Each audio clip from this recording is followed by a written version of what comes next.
My name is Felix Leiter, said the American. Glad to meet you. Mine's Bond, James Bond.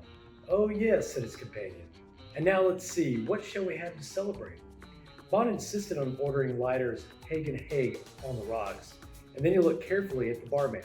A dry martini, he said. One, in a deep champagne goblet. Oui, monsieur, just a moment. 3 measures of Gordon's, one of vodka, half a measure of quina Lillet. Shake it very well until it's ice cold. Then add a large thin slice of lemon peel. Got it? Certainly, monsieur. The barman seemed pleased with the idea. Gosh, that's certainly a drink, said Leiter. And I agree. Let's go make it.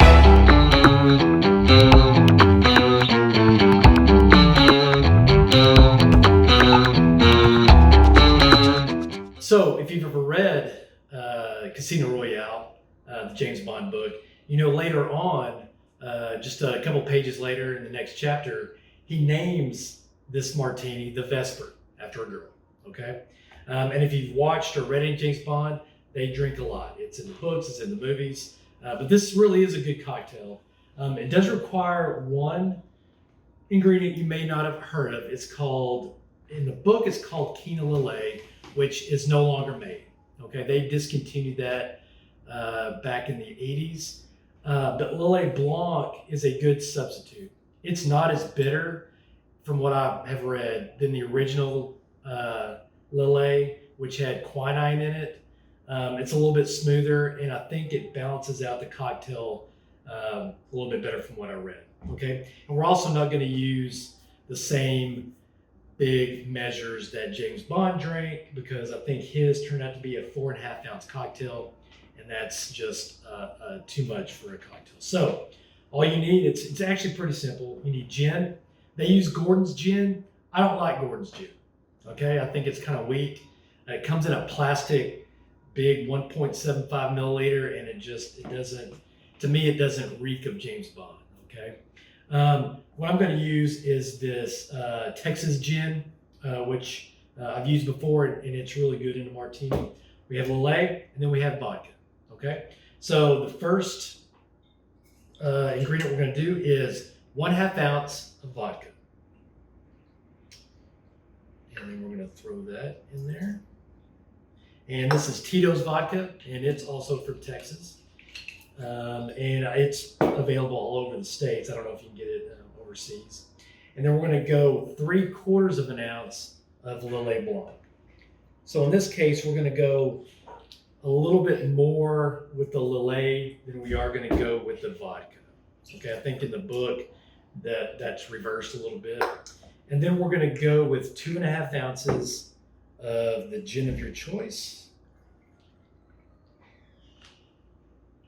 That's 2. And then we'll go 2.5. And then this is a stir drink. Again, there's no citrus in here. So you want to fill up your mixing glass where the ice is about 1.5 inches over your cocktail. And the stirring does 2 things. It chills the cocktail. And with the martini, you want it as cold as possible, but it also dilutes the cocktail. So it puts water in there to balance everything out. Water in a cocktail is a good thing. It's not a bad thing. And you can always overdo it if you stir too long or you add too much. But you do want water in your cocktail just to bring everything together. So I typically stir these for 30, 35, 40 seconds. You know, once I start feeling my glass getting cold, I pretty much call it right there. So that was about 35 seconds. And then you strain it in a chilled coupe glass or martini glass, whatever you have. And I keep my glasses in the freezer.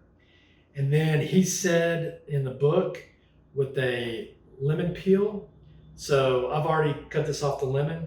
So I'm just going to express the oils on top, okay?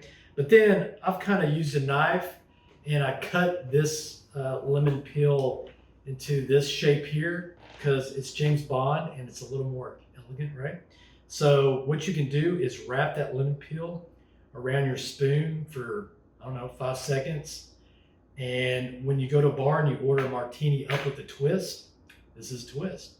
So you're just going to drop it in there. And that is your Vesper Martini, which is really, really good.